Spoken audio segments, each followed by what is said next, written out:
वन्देऽहं श्रीगुरुश्रीयुतपदकमलं श्रीगुरून् वैष्णवांश्च श्रीरूपं साग्रजातं सहगणरघुनाथान्वितं तं सजीवं साद्वैतं सावधूतं परिजनसहितं श्रीकृष्णचैतन्यदेवं श्रीराधाकृष्णपादान् सहगणललिता श्रीविशाखान्वितांश्च यस्य प्रसादात् भगवत्प्रसादो यस्य प्रसादान्न गतिः कुतोऽपि ध्यायं स्तुवंस्तस्य यशस्त्रिसन्ध्यां वन्दे गुरुः श्रीचरणारविन्दं नमो महावदान्याय कृष्णप्रेमप्रदायते कृष्णाय कृष्णचैतन्य नाम्ने गौरत्विषे नमः।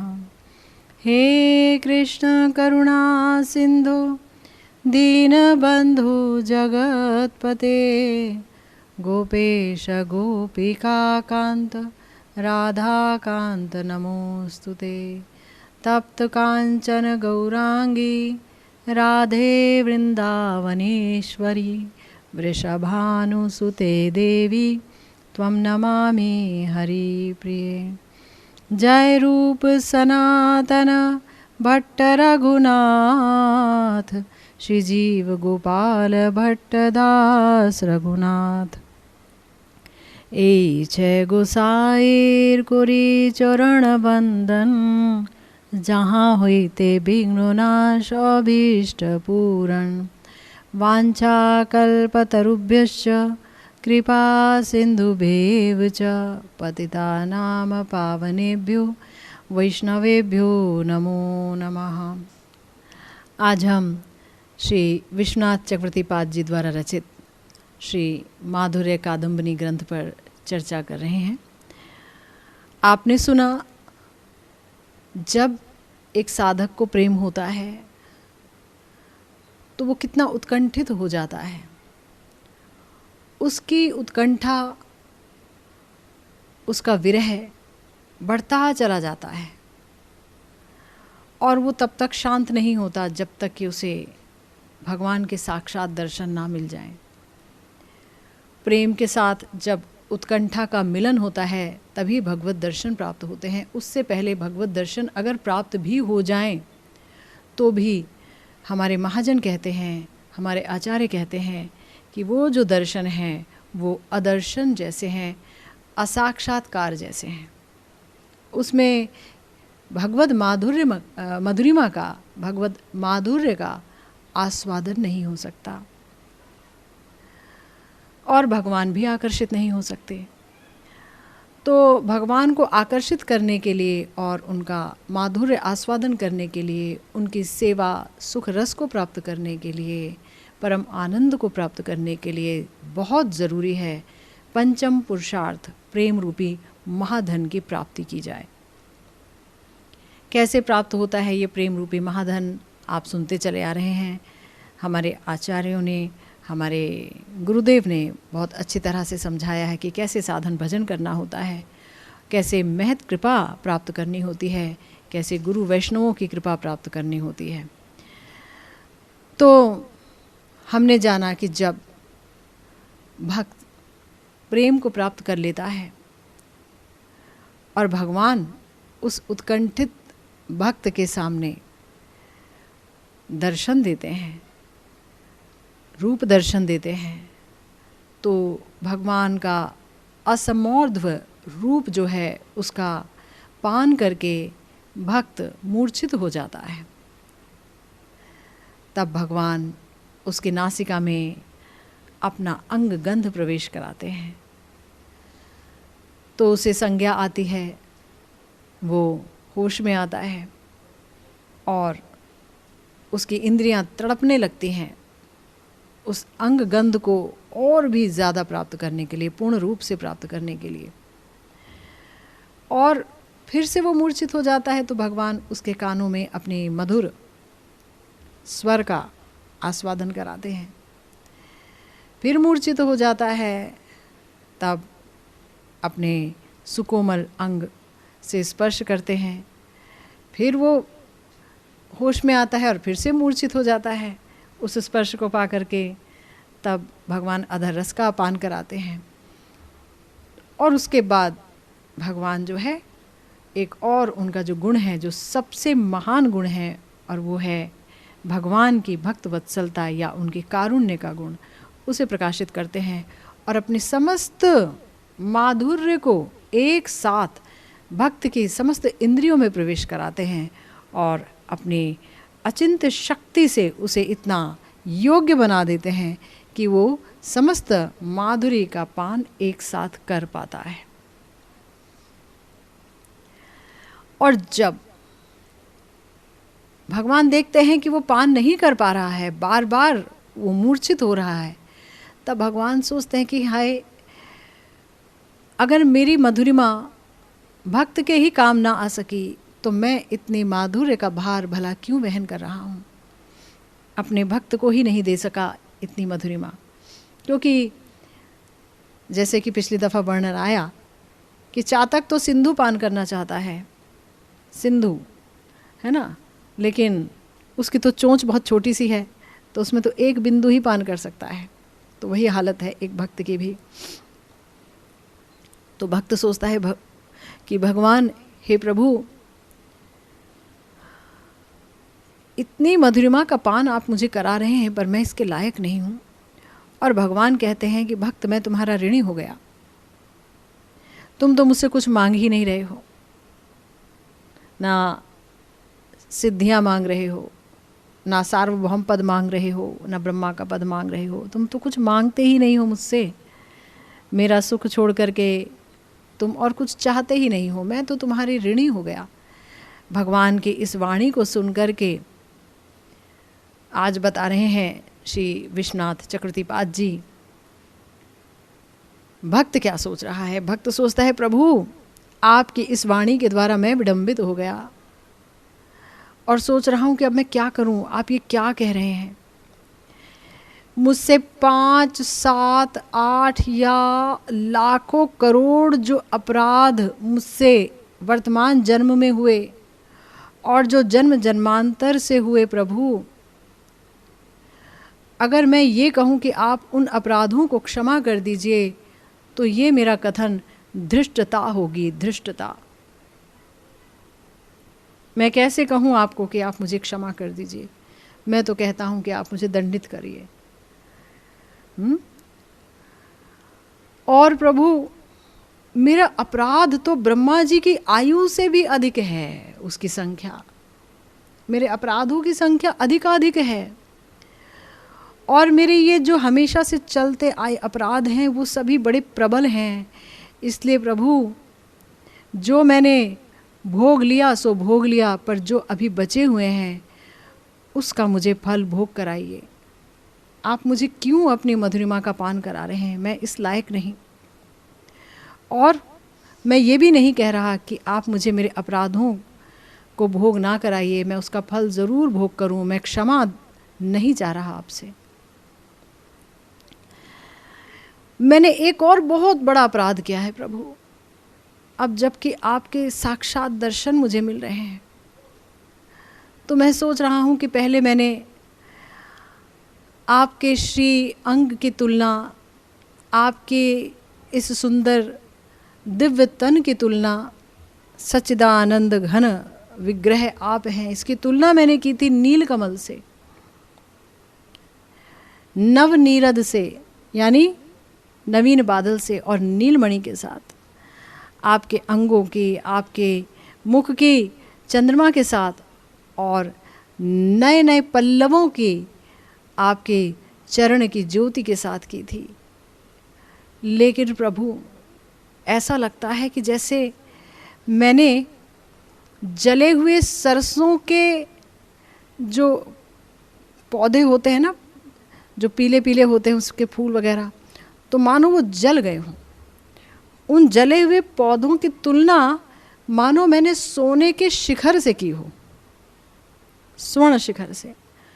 और ऐसा लगता है अपनी उपमाओं से कि मानो मैंने चने के एक कण की तुलना, है ना, कि चना का एक कण, उसको मैंने चिंतामणि के समान मान लिया, उसके साथ चने की तुलना, मेरी तुलना ऐसी है कि चिंतामणि के सामने मैंने एक चने की प्रशंसा कर दी हो माने, और एक सिंह के सामने एक सियार की तुलना, एक सिंह को सियार से तोल दिया। या एक जो मच्छर होता है छोटा सा, उसे मैंने गरुड़ के समान, मतलब गरुड़ की तुलना मच्छर से कर दी। प्रभु, मुझे लगता है कि मैंने बहुत दुर्बुद्धि का प्रयोग किया और मैंने बहुत बड़ा अपराध किया, आज मुझे पता चला आपको देख करके। तो प्रभु, उस समय तो मैंने आपकी स्तुति करते समय जन समाज में अपनी मूर्खता का ही प्रचार किया। इस प्रकार की तुलनाओं का मैंने उपयोग किया। जब मैं आपको देख रहा हूँ तो सोच रहा हूँ कि किन के साथ मैंने आपकी तुलना की, कमल के साथ, बादल के साथ, ये किसके साथ तुलना की? चंद्रमा के साथ, नवपल्लव के साथ। ये क्या तुलना थी प्रभु? तो हे प्रभु, इसलिए आज प्रभु ऐसा लग रहा है कि जो आप एक क्षण के लिए आपने जो मुझे अपना दर्शन दिया है और उसका जो रूप वैभव है, तो ऐसा लग रहा है प्रभु कि आप कुछ ऐसा करो कि जैसे मान लीजिए किसी गैया को कोई डांटे, उसको कुछ बोले और वो धैर्य से रहित होकर के वो गैया हो जाए, एकदम चंचल हो जाए। ऐसे ही मेरे वाक्य चंचल हो गए, महाचंचल। और प्रभु, मैंने आपकी श्रीमूर्ति की सौंदर्य कल्पलता को अपने उपमान रूपी दांत से दूषित कर दिया, और दोबारा ऐसी धृष्टता मुझसे ना हो, फिर से मैं ऐसे दूषित करने में समर्थ ना हूँ, इस प्रकार की उपमाएं मैं ना दूँ। इस प्रकार जब भक्त विलाप करते हैं तो भगवान उनके प्रति अतिशय प्रसन्न होकर के, और जिस प्रकार के वो भक्त हैं वैसे ही वो उन्हें फिर से दर्शन देते हैं। स्वविलास विलक्षित श्री वृंदावन, कल्प वृक्ष युक्त महायोग पीठ, और महायोग पीठ में अपनी प्रेयसी वृंद सखियों के साथ श्री विश्वभानु नंदिनी भी हैं, और ललिता जी हैं, समस्त सखियां हैं, किंकरियां हैं, सुबल आदि सखा हैं, और गैया हैं, श्री यमुना, श्री गोवर्धन, भांडिरवन, नंदीश्वर गिरी, अपने माता पिता, भाई, आत्मीय दास आदि समस्त ब्रजवासियों का दर्शन कराते हैं। और भक्त दर्शनानंद जनित महामोह के तरंगों में बहने लगता है, और तभी भगवान परिकर गण समेत अंतर्ध्यान हो जाते हैं। तो ये हमारे श्री आचार्य पाद श्री विश्वनाथ चक्रवर्ती पाद जी बता रहे हैं कि एक प्रेमिक भक्त के साथ भगवान किस प्रकार से दर्शन देते हैं उसको, और कैसे भक्त जो है वो बहुत रोता है, विलाप करता है। गुरुदेव, हमारे प्यारे गुरुदेव आचार्य जी की इस वाणी का बहुत सुंदर व्याख्या कर रहे हैं अपनी पीयूष कणा व्याख्या में। हमारे गुरुदेव कह रहे हैं कि श्री भगवान प्रेमिक के निकट अपने ऋणी होने की बात कहते हैं, और जैसे ही एक प्रेमिक भक्त ये सुनता है कि भगवान मेरे ऋणी हैं, तो वो दैन्य के सागर में बहने लगता है,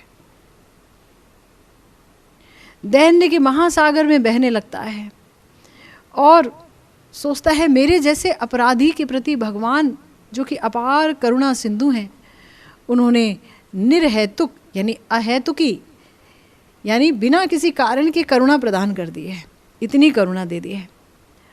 और तब सोचता है कि मैं अपने अनंत अपराध के लिए क्षमा मांगूं, ये भी मेरी एक धृष्टता होगी, दुष्टता होगी। इसलिए भक्त कहता है, भक्ति रसामृत सिंधु में वर्णन आया है, भक्त कहता है मत तुल्यो नास्ति पापात्मा नापराधी च कश्चन परिहारे अपि लज्जा मे किम ब्रुवे पुरुषोत्तमः, अर्थात हे प्रभु, मेरी तरह पापी और अपराधी और कोई नहीं है। मेरी तरह पापी भी हूँ मैं और अपराधी भी हूँ। मेरी तरह पापी और अपराधी और कोई नहीं। हे पुरुषोत्तम, मैं ये भी नहीं कह सकता कि मेरे दोष को क्षमा करो। ये कहते हुए भी मुझे लज्जा आती है। और तब प्रेमी भक्त श्री भगवान के निकट अपने दैन्य जनित कल्पित अपराध की क्षमा ना मांग करके उसका फल भोगने की प्रार्थना करता है कि मुझे मेरे अपराधों का फल भोगवाइए, मुझे क्षमा मत कीजिए। इसके अलावा भक्त जो भगवान की तुलना या भगवान के सौंदर्य की उपमा देता है, कभी नवनीरद, कभी नीलकमल, कभी नीलमणि आदि के साथ। हम कहते हैं ना, महामरकतमय हैं श्री कृष्ण, या नीलमणि जैसे श्री कृष्ण का श्री विग्रह है, या देखो नीलकमल जैसे भगवान दिख रहे हैं, या कमल की जैसे उनकी आंखें हैं। तो ये सब तो पार्थिव चीज़ें हैं, जड़ चीज़ें हैं, क्षय को प्राप्त हैं, परिणाम को प्राप्त हैं, मुरझाने वाली चीज़ है, खत्म होने वाली चीज़ है। और कहाँ भगवान नव नवायमान सौंदर्यशाली भगवान श्री कृष्ण, अनुसवाभिनवम, उनका सौंदर्य हर पल हर क्षण नव नवायमान होता है। तो जब भक्त देख लेता है भगवान को तो कहता है, मैंने आपके अंगों की और आपके श्रीमुख की चंद्र कमल आदि द्वारा उनके सहित तुलना दी, आपके रूप का वर्णन किया, ये तो महानतम अपराध हो गया मुझसे। जब तक देखा नहीं तब तक किए जाओ, देखा नहीं ना तो लगता है कैसे हैं श्याम सुंदर, नव जलधर। अब कविता लिखनी है तो कुछ शब्द का तो इस्तेमाल करना पड़ेगा। अब भगवान के सौंदर्य का बखान करना है तो कहाँ से ऐसी चीज़ लाई जाए। तो भगवान के सौंदर्य का बखान भगवान के साथ ही हो सकता है, उनके जैसे सिर्फ वही हैं, उनके जैसा और कोई हो नहीं सकता है। तो इसीलिए हमारे गुरुदेव कह रहे हैं कि सच्चिदानंद घन अतुलनीय श्री कृष्ण रूप प्राकृत 5 भूतों का जो विकार है, पृथ्वी जल अग्नि वायु आकाश, ये जो पंचभूत है, इन्हीं का तो विकार है। चाहे वो चंद्रमा हो, चाहे वो सूर्य हो, चाहे हम आप हों, चाहे इस जगत की कोई भी चीज़ क्यों ना हो, ब्रह्मांड की कोई भी चीज़ क्यों ना हो, उन्हीं का विकार है वो। तो इसलिए उनकी तुलना अगर इन सब चीज़ों से की जाए तो वो सही तुलना नहीं होगी। श्री बिलमंगल ठाकुर श्री कृष्ण के प्रति श्री कृष्ण कर्णामृत में बोलते हैं, क्या कहते हैं वो? कहते हैं, तत्वन्मुखम कथमिवाम्बुज तुल्य कक्षम वाचाम वाची ननु पर्वणि पर्वणीन्दुः तत्किं ब्रुवे किं परम भुवनैक कांत वेणु त्वदानन मनेन समम नु यत् स्यात्। कहते हैं, प्रभु आपके मुख की कमल के साथ भला कैसे तुलना करूं, और चंद्रमा के साथ ही कैसे करूं? चंद्रमा तो हर पक्ष में अमावस्या का चंद्रमा बन जाता है, लुप्त हो जाता है, क्षय को प्राप्त होता है दिन दिन, है ना। और आपका श्रीमुख क्षय को थोड़ी ही ना प्राप्त होता है, उसकी सुंदरता तो बढ़ती चली जाती है, बहुत बढ़ती है। तो प्रभु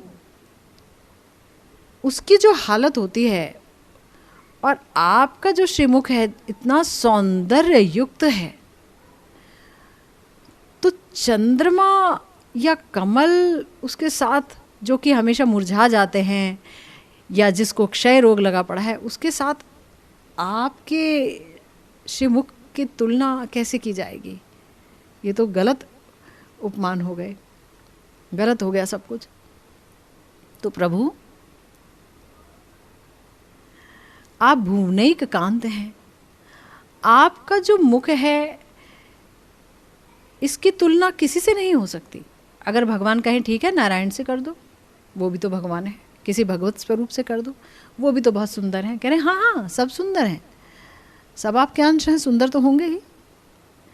लेकिन प्रभु आपका जो मुख है ना वो वेणु वादनशील है। यहाँ से इस मुख से वेणु रूपी अमृत निर्झर रूप से बरसता है। निर्झर बरसात होती है, अझर बरसात होती है। ये वेणुवादनशील मुख तो नारायण का नहीं है, किसी और भगवत स्वरूप का नहीं है। ये अमृत तो और कहीं से नहीं प्रवाहित होता, तो मैं कैसे कर दूं? तो भगवान कहते हैं लीला शुक, अरे भाई फिर कवि लोग क्यों मेरे मुख की तुलना और मेरे हास्य की तुलना, मेरी हंसी की तुलना कमल से, चंद्र आदि से करते हैं? तुम भी तो कर सकते हो, तुम करो ना, तुम वो क्यों नहीं करते हो? इसके उत्तर में लीला शुक क्या कहते हैं? इसके उत्तर में लीला शुक कहते हैं श्री कृष्ण कर्णामृत में 58वां श्लोक, 98 श्लोक, शुश्रूष से शृणु यदि प्रणिधान पूर्वम पूर्वैर पूर्वक विभिन्न कटाक्षितम यत् नीराजन क्रमधुराम भवदान नेन्दोर निर्व्याज मरहति चिराए शशि प्रदीप। आहा, बहुत सुंदर वर्णन आया है। कहते हैं हमारे प्यारे लीला शुक, जो कि पूरे श्री कृष्ण कर्णामृत में भगवान के श्रीमुख की तुलना कभी किसी से दे रहे हैं, लेकिन जब उन्होंने अपनी आंखों से भगवत दर्शन प्राप्त किए तब तो वो स्वयं कहने लगे कि कहाँ किससे आपकी तुलना करूं, कोई चीज़ समझ नहीं आती है, क्या बोलूं। तो अब पिछले कवि जो करते आए हैं, क्यों करते आए हैं? तो प्रभु उसका उत्तर यदि आप सुन रहे हैं तो सुनिए। प्रभु, प्राचीन कवियों ने आपका ये सौंदर्य, ये सुंदर रूप कभी दर्शन ही नहीं किया। अगर कर लिया होता तब उनकी हिम्मत नहीं हो सकती थी उन पार्थिव वस्तुओं के साथ आपके सुंदर श्री विग्रह की तुलना करने की। उन्होंने दर्शन किया ही नहीं, पर वो कवि स्वभाव है, इसलिए कवि स्वभाववश कि कुछ तो लिखना होगा ना कविता। मुख चंद्र, मुख कमल है, नयन कमल, हस्त कमल, चरण कमल, चरणारविंदम भजहु रे मन, चरणारविंदम, अरविंद माने कमल। तो अब किसके साथ करें? बोलने में अच्छा लगता है, अब ऐसे कहें श्री कृष्ण के नयन, श्री कृष्ण के नयन कमल, तो सुनने में कितना अच्छा लगता है, बोलने में कितना अच्छा लगता है। बस इसलिए कर दी, देखा नहीं आपको, कर दी। पर ये दृष्टता मैं नहीं कर सकता प्रभु।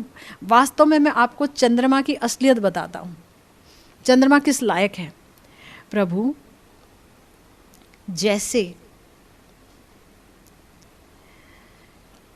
हम भगवान की आरती करते हैं, तो गर्मियों में हम घी की आरती नहीं करनी चाहिए कहा गया है, क्योंकि गर्मी लगती है भगवान को। कपूर से आरती करनी चाहिए, तो उनको ठंडक लगती है। तो प्रभु वो जो है ना, जब कपूर से आरती की जाती है ठाकुर जी की, तो आरती करके, आरती क्यों की जाती है कि भगवान की सारी अलाएं बलाएं, क्योंकि मदीयता का भाव है ना ठाकुर जी के साथ एक भक्त का, ये मेरे हैं, इनकी सारी अलाएं बलाएं सब हर लूँ, और फिर उसको आरती को करके उस कपूर को फेंक दिया जाता है दूर। चलो अलाए बलाए हर के यहाँ थोड़ी ना रखेंगे ठाकुर जी के सामने, अलाए बलाए भी देखती रहे, दिया जलता जा रहा है, बाहर ले जाओ जी, फेंक दो कपूर को। तो प्रभु ये जो चंद्रमा है ना, ये आपके मुख की आरती करने के योग्य है। यानी ये कपूर है, कपूर, और इस कपूर के द्वारा आपके श्रीमुख की आरती करके इसको तो बस ऊपर फेंक दिया जाए, ये वो है चंद्रमा। तो प्रेमी भक्त यही बोल रहे हैं कि हे प्रभु, और किस उपमान के तुल्य आपको बोलूं, क्योंकि आपका इतना सुंदर रूप है, मैं इसको कभी भी लघु करने का प्रयास ना करूं, इसे छोटा ना बनाने का प्रयास करूं, ये तो आप मेरे पर कृपा करना। प्रेमी जब इस प्रकार बहुत विलाप वाक्य करता है तो भगवान सुन करके बहुत प्रसन्न होते हैं, और मंजरी भाव के साधक को श्री वृंदावन के अतुल्य शोभा संपद सहित श्री राधा रानी, क्योंकि मंजरी भाव के साधक की जो प्राण धन है, प्राणेश्वरी हैं, उनके हृदय की, उनके अपने तन की, मन की, इंद्रियों की जो स्वामिनी है वो है श्री राधा रानी। तो किशोरी जी के दर्शन कराते हैं ललिता सखी वृंद, श्री रूप आदि मंजरीगण और मधुर रस उपयोगी पार्षद गण के संग रसोत्कर्षमय लीला भंगिमा का दर्शन दान करके उनको धन्य करते हैं। और इतना गुरुतर, इतना भारी आनंद, कहाँ वो एक बिंदु नहीं संभाल पाता, और इतना भारी भरकम आनंद का भार जब वो वहन नहीं कर पाता है एक प्रेमिक भक्त, तो फिर से मूर्छित हो जाता है और भगवान अंतर ध्यान हो जाते हैं, अंतर्हित हो जाते हैं। और फिर क्या होता है, फिर हमारे श्री विश्वनाथ चक्रवर्तीपाद जी कहते हैं थोड़ी देर बाद भक्त फिर से होश में आता है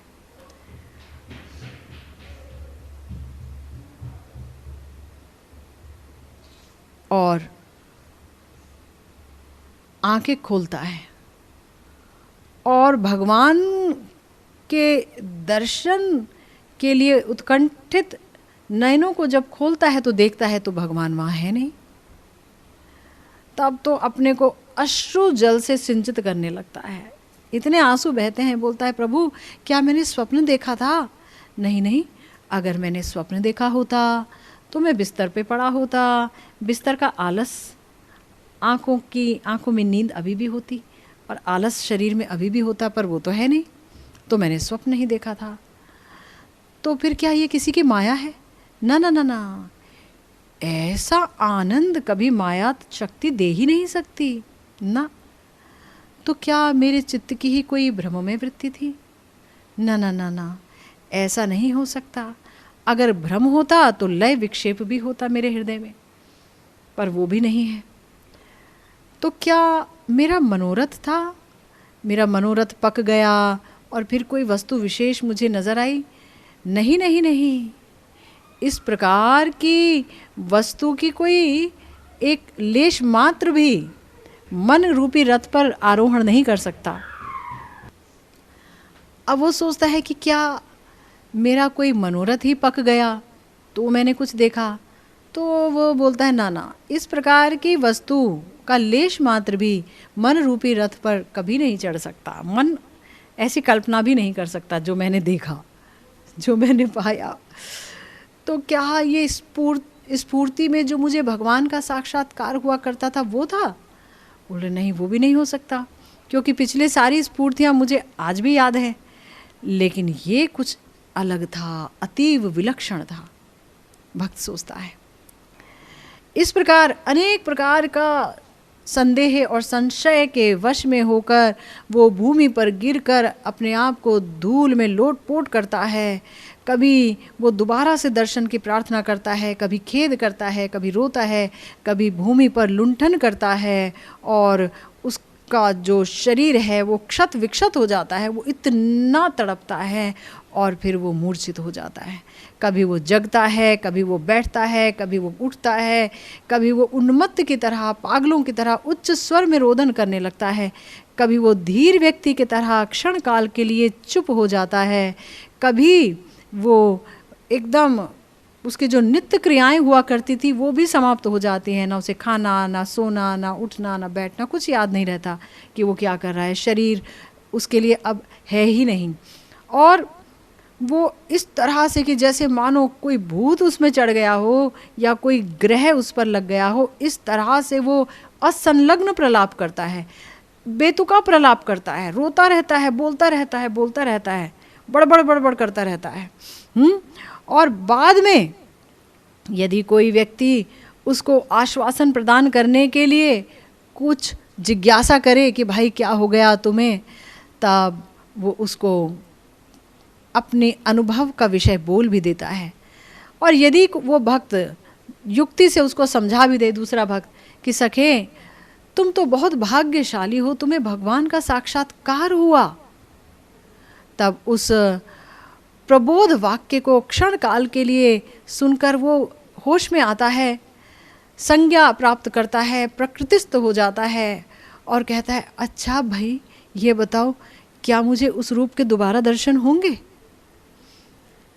और फिर बहुत दुखी होकर बोलता है हाय हाय, मैंने किसी महानुभाव चूड़ामणि महाभागवत की कृपा से उस रूप का दर्शन पाया था, मैं नितांत दुर्भाग्यशाली हूँ। हाय, मैंने कभी भी थोड़ी सी भी भगवान की सेवा नहीं करी, कभी भी किसी भी दिन किसी भी प्रकार की मैंने सेवा नहीं की, फिर भी पता नहीं किस प्रकार की अहेतु की कृपा मुझ पर हो गई कि मुझे वो सब मिला। हे प्रभु, आप तो कृपा के समुद्र हैं और मुझ जैसे क्षुद्र व्यक्ति को, तुच्छ व्यक्ति को आपने अपना वो रूप दर्शन कराया। हाय हाय, ऐसा कौन सा मेरे सौभाग्य का जागरण हुआ था कि वो निधि मेरे हाथ में आई और फिर वो चली भी गई। मैंने ज़रूर कोई महाअपराध किया है जिसके कारण वो मेरे हाथ से खो गई। मैं लुटा बैठा उस आई हुई निधि को। हाय हाय, मैं नितांत अज्ञ हूँ, मैं अनजान हूँ, इस विषय में मैं कुछ भी निश्चय नहीं कर पा रहा हूँ कि मेरे साथ क्या हुआ। इस प्रकार की विपद में मेरी बुद्धि वृत्ति स्तब्ध हो गई है। मैं कहाँ जाऊँगा, क्या करूँगा, इसका क्या उपाय है, वो मैं किससे पूछूँ? महाशून्य की तरह आत्मीय स्वजन रहित इस प्रकार मैं दावानल में जलता हुआ, मैं ऐसा लगता है मानो त्रिभुवन मुझे खाने को दौड़ रहे हैं, वो मुझे लील लेंगे, ग्रास कर लेंगे, ऐसा मुझे लग रहा है। इस लोक संग से दूर होकर मैं निर्जन में जाना चाहता हूँ और इस विषय में सोचना चाहता हूँ। और इस प्रकार से वो भक्त एक ऐसी जगह चला जाता है जहाँ कोई ना हो, निर्जन में जाकर के वो रोने लगता है, बोलता है हे प्रभु, हे सुंदर मुखारविंद माधुरी धारी, हे सुधाधर धारी, आपके श्री विग्रह के परिमल से, सुगंध से समस्त वृंदावन भावित और सुवासित हो गया है प्रभु। आपके गल देश में शोभित वनमाला के मधु को प्राप्त करने के लोभ से भ्रमरकुल चंचल होकर उसके चारों तरफ विचरण कर रहे हैं। मैं किस प्रकार दोबारा से क्षण मात्र के लिए ही सही आपका दर्शन हासिल करूंगा? मैं एक बार, मात्र एक बार ही आपके माधुर्यामृत का आस्वादन कर पाया प्रभु, और मैं आपके उस अपरूप माधुर्य को आस्वादन करने के लिए क्या आपसे निवेदन नहीं कर सकता हूँ? क्या आप मेरी प्रार्थना पर ध्यान नहीं देंगे? भक्त इस प्रकार विलाप करते करते भूमि पर गिरता पड़ता है और दीर्घ श्वास छोड़ता है। लंबी लंबी सांसें छोड़ते छोड़ते फिर से मूर्छित हो जाता है, उन्मादग्रस्त हो जाता है और चारों तरफ उनको दर्शन करने लगता है, उनको देखने लगता है, आनंद से विभोर होकर कभी मानो उनको आलिंगन करने के लिए, और आलिंगन करता हुआ वो हंसता भी है, कभी नृत्य करने लगता है, कभी गाने लगता है, कभी फिर से जब वो दोबारा उनको नहीं देख पाता तो अनुताप और रुदन के सागर में वो डूब जाता है, रोने लगता है।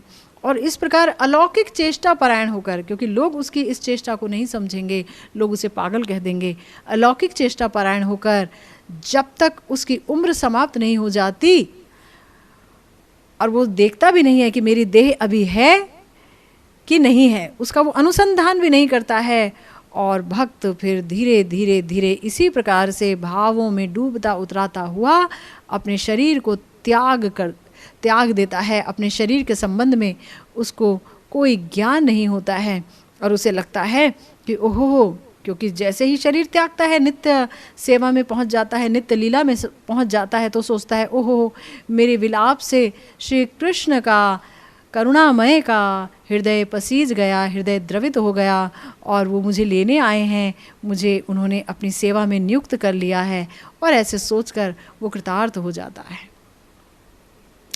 तो हमारे प्यारे गुरुदेव पीयूष कणा व्याख्या में कहते हैं, श्री भगवान भक्त की आरती और उत्कंठा देखकर पार्षदों सहित उसको एक बार दर्शन दान करते हैं और उस दर्शनानंद से भक्त की ऐसी मोहदशा प्राप्त हो जाती है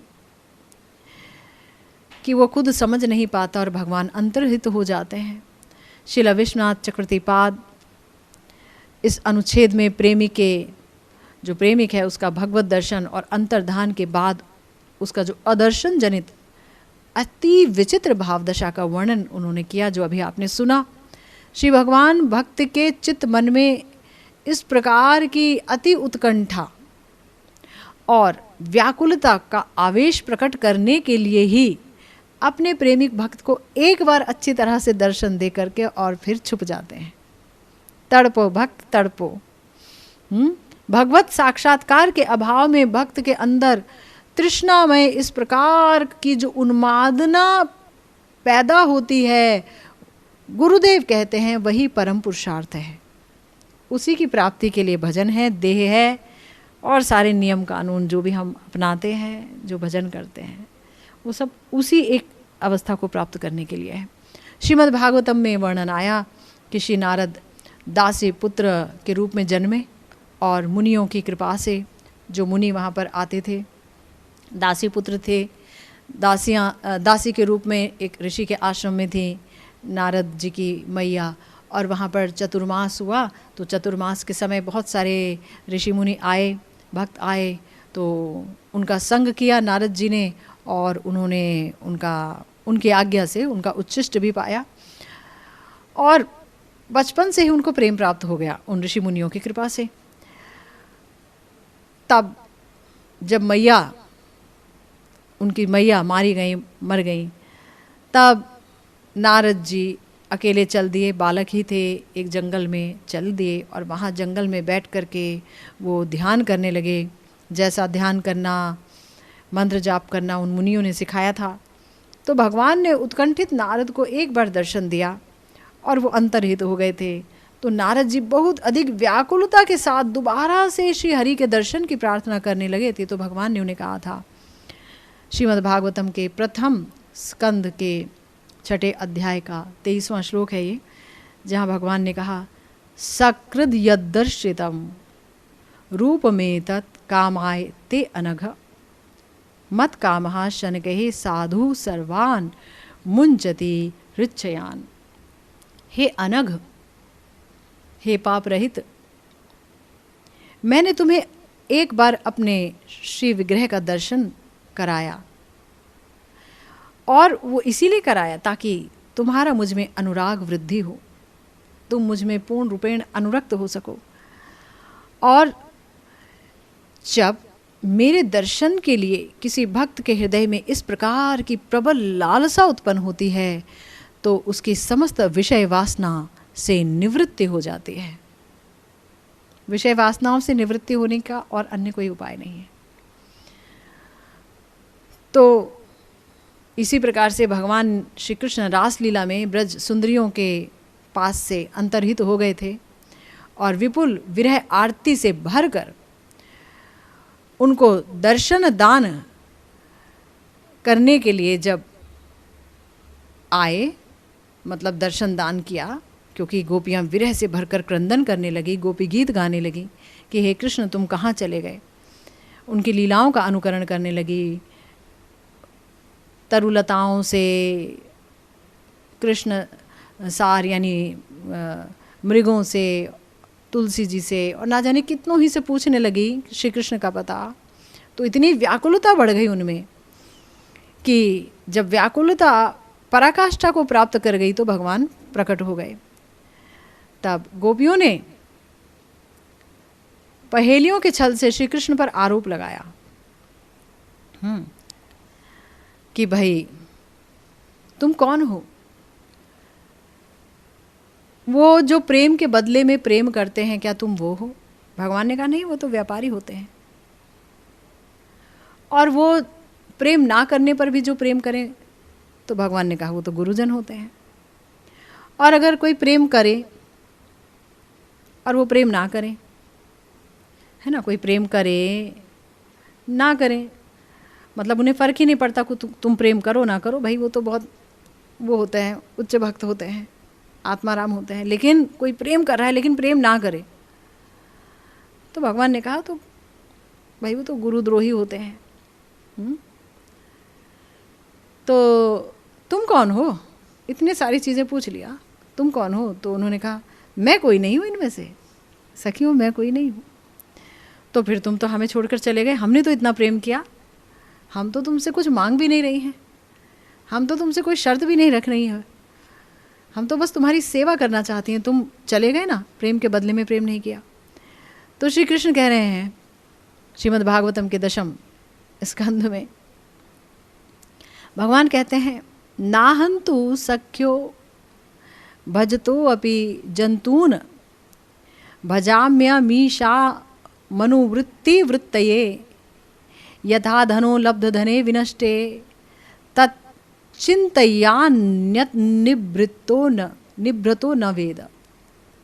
हे सखीगण, धनहीन व्यक्ति दैव लब्ध धन विनष्ट होने पर जिस प्रकार से धन की चिंता में व्यस्त हो जाता है और कुछ भी नहीं समझ पाता, मतलब एक गरीब आदमी है, उसके पास पैसा था ही नहीं कभी, तो मस्ती से जी रहा था, 2 पैसे आए फिर चले गए, कोई बात नहीं। अचानक उसे करोड़ों मिल गए और वो तो उत्साहित हो गया, एकदम पागल हो गया, वाह इतना पैसा मिल गया। और अचानक ही उसको 2 दिन बाद पता चला कि ये पैसे मेरे नहीं किसी और के हैं, ये पैसे तो निकल जाएंगे यहाँ से। तब क्या हुआ? तब जो धन उसके हाथ से चला गया वो था ही नहीं उसका, आया 2 दिन के लिए और उसे लगा मेरा है, पता चला वो किसी और का है या खो गया। तो जो उसको चिंता लगी, जो वो हाय करने लगा कि धन आया और चला गया, 1 पैसा भी नहीं खर्चा किया उसने, उसके चित्त की वृत्ति जिस प्रकार उसमें तन्मय हो जाती है, इसी प्रकार मैं भजन कारीगर हूँ, भजन को बढ़ाने वाला कारीगर हूँ। तो मैं क्या करता हूँ, मैं जो व्यक्ति ध्यान करता है उसका ध्यान अविच्छेद रूप से मेरे ही में रहे, इसलिए मैं भजन करने वालों को भजन करने के बावजूद भी दर्शन नहीं देता, ताकि वो मेरे लिए रोते रहें, तड़पते रहें, हाहाकार करते रहें और उनकी सारी वृत्तियां मुझ में ऐसे ही लगी रहें जैसे कि उसकी लगी थी जिसने धन खो दिया।